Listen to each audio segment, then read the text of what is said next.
Hi, this is Suzanne Wachtel, and I have been working with people recently that are having a lot of issues, not recently, all the time, in my private life and in my practice, and the topic today is money, abundance, and a lack of scarcity. So actually, money is a very interesting topic, and I would say that people have the biggest issues with money, and money really is what? A frequency, a number on a paper, and the truth of the matter is that whether you have a lot of it or not enough of it, money is a problem emotionally, because I have worked with many people that have tons of money that feel like they don't have enough, and they feel like they're going to end up homeless and in poverty, and they're scared and they're fearful. So even though they look at a paper that tells them they have plenty of it, they don't feel abundant. And then I work with people that don't have a lot of money, don't really think about it, and they feel rich and prosperous and generous and full. So it's fascinating to me that money is really, if we trace it back, is sometimes related to our original experiences with money. So there's a story that I tell, and I'm going to tell you today, and it's about two scenarios, and they both relate to money and how people end up feeling about the money in their life from that day forward. So there's a little boy and a little girl. Maybe he's 9 and she's 5. A brother and a sister, and they go together to the beach, and they go to look for shells. So the little boy takes his little sister, and they pick up a bunch of shells, like treasure hunting. And on their way home, they walk through the town, and they pass the front. It's a toy store, and in the window, they're looking in the window together. The little girl sees a doll, and she says to her brother, I love that doll. I love that doll. Wow. And he says to his little sister, come on, let's go inside and find out how much it costs. She's like, yay. They walk into the store, and that particular day, the owner of the store was there. And they said, sir, could we please see the doll in the window? And he said, certainly. And he takes it out from the front window, and the little girl is in awe looking up at this doll. And the man says to her, would you like to hold the doll? And she holds the doll. And she said, oh my God, would love to have this doll. And the little boy says proudly to the man, how much would it cost to buy my sister the doll? The man looks down at him and he says, well, how much do you have? And very excited, the little boy reaches into his pocket and pulls out his 5 most treasured shells that he had found that day on the beach. And he places them on the counter with great pride. And they look up at the man eagerly, and the man looks down at the two of them, and he says, well, young man, not only do you have enough, you have too much. And he hands him back 2 of his treasured shells, takes 3, and says, you can buy your sister this doll. Oh my God. They leave the store excited and thrilled beyond belief. Now, that was their first experience with the exchange of money and the feeling of abundance and pride. Now, the second story is that the little boy and the little girl are off to the beach to collect shells. On the way back from the beach, they once again pass the window of the toy store, and the little girl is all excited. I love that doll. Oh my God, look at that doll in the window. And the little boy looks at her and he says, come on, let's go check it out. Let's go see how much it would cost to get you that doll.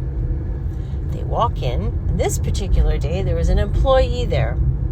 An employee who was angry and cranky and who just did not feel abundant at all. And the little boy says to the man, can we please see the doll? And he looks at it and goes, well, yeah, you could see it, but you certainly can't afford it. And already he started to shame them. So he takes the doll out of the window and he hands it to the little girl, and she's all excited, noticing every detail about the doll. And once again, the little boy says to the man, "How much would it cost to buy my sister this doll?" And he says, "Well, what do you have? You don't have any money." He says, "No, but I have these beautiful shells." And he takes out his shells proudly and places them on the counter. And the man laughs in their face. "You jerky kids, you can't afford this. Now get out of here and scram." And he shamed them. He made them feel terrible, like losers, that they didn't have enough and they didn't deserve anything. And they left that store so sad and feeling so less than. And money became something of shame and not enough of, and a very negative experience.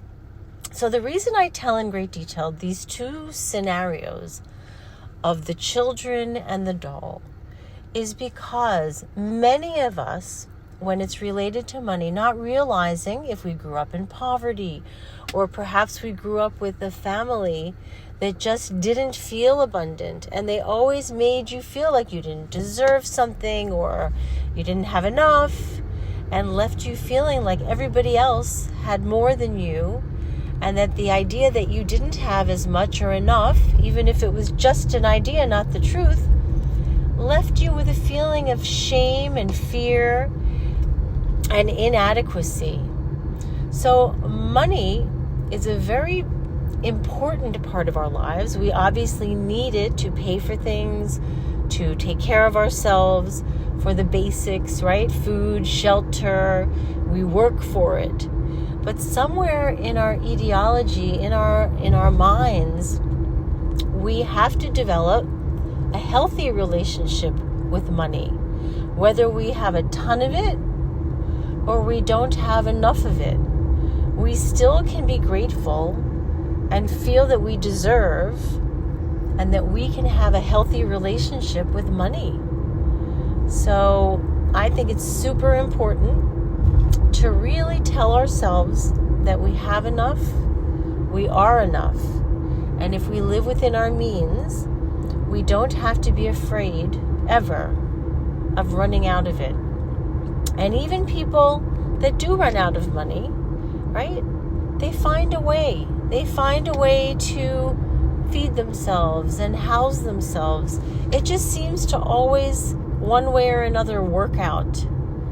And it just occurred to me today, because I work with so many people, and no matter what their status, whether they have millions in the bank or very little, they always are thinking and expressing to me that they feel like they don't have enough. And they're scared of running out of money and being homeless and being starving. And, we're alive here and now. We're here and now. And if we are healthy and able to not take some money, obviously affordable, and enjoy your life and be only afraid of not having enough one day in the imaginary future, to me is a terrible way to live. I don't condone it. I'm not saying that you should not live within your means, and you should not obviously, save for that rainy day. But if you're only saving for that rainy day, you're really depriving yourself of enjoying your life as you are now. So to not go on the trip while you're able to breathe and talk and walk, and then in the future perhaps you have an accident and you can't do it ever again, you didn't take that action or spend the money to really go for it. Money basically gives you freedom. Freedom to make choices, freedom to go and do, freedom to live without fear. So my saying for today is, take a deep breath, let it out. I am going to feel abundant. I am going to feel like I have enough. I am going to feel that I'm valuable.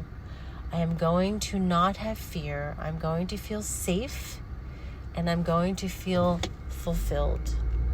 So, when it comes to money, please give yourself the gift of abundance, even if it's just in your mind. If you can't afford that trip today, you can afford to design it. You can afford to look up places and ideas of where you would like to go when you can afford it. If you're in a place of having less right now, think of things you can do that don't cost anything, right? That feel loving, like go to the beach, look at the ocean, look at the sky. Like just take time to do things that fill you up. Breath work, dancing like no one's watching.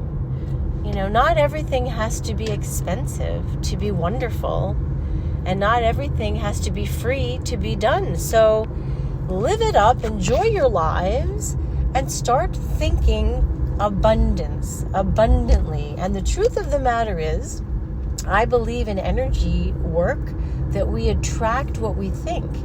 So when we feel abundant, when we think abundantly, typically we attract it. All of a sudden the phone rings, that job you wanted is there, or somebody bought you a present. It's amazing how when you think abundantly, you attract it.